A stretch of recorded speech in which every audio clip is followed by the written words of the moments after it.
Today I'm going to be talking to you about sex education in schools and why it should be required.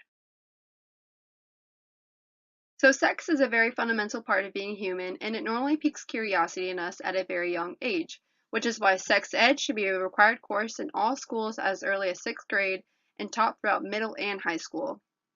Many students are uneducated about sex because there is a lack of requirement for sex ed, but establishing all kids to take courses throughout their years in school can greatly help them make better choices in the future. Each year in the U.S., over 700,000 teens become pregnant, with up to 82% of those pregnancies being unintended, and people between 15 and 24 account for 25% of all new HIV infections.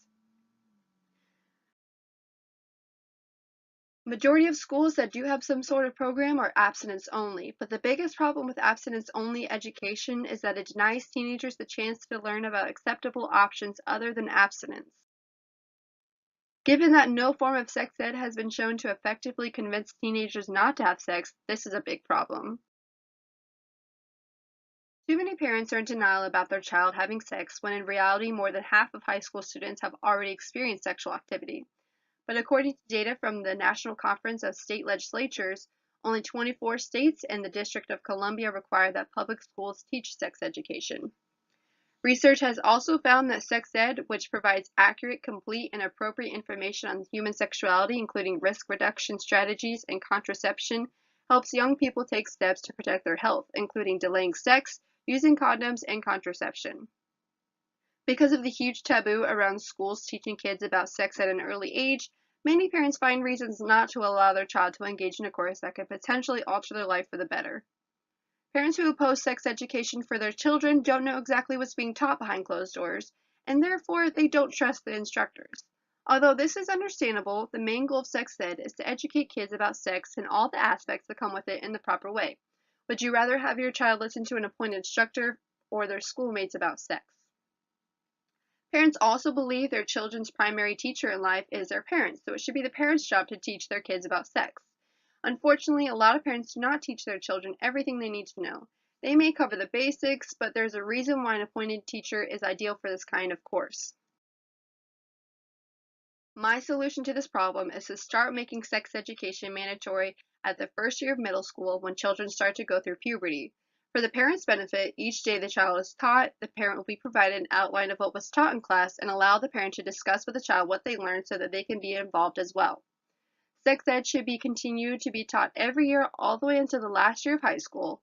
In this way, the students are familiar with sex and can approach it in a safe and knowledgeable way. Sex education should involve teachings about human sexuality, including intimate relationships, human sexual anatomy, reproduction, sexually transmitted infections, consent, sexual orientation, abstinence, contraception, and reproductive rights and responsibilities. In New Mexico, high schools have already adopted a required and effective sex education program that has been successful for students, teachers, and their parents. Between 2012 and 2016, the percentage of schools in which the lead health education teacher received professional development on teaching students of sexual education increased from 19% to 32%.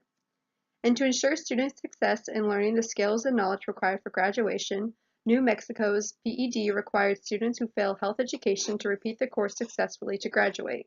To further strengthen health education, some districts extended graduation requirements beyond one course.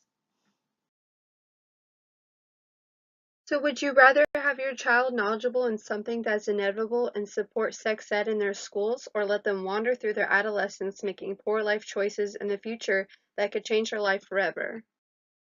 So how can you get involved?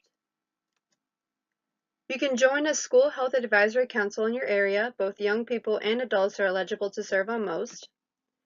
Or you can contact your school board and urge them to adopt the national sexuality education standards and require comprehensive sexual health programs.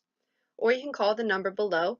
I've listed all the Pinellas County Health Advisory Council, the Pinellas County School Board, and their phone number.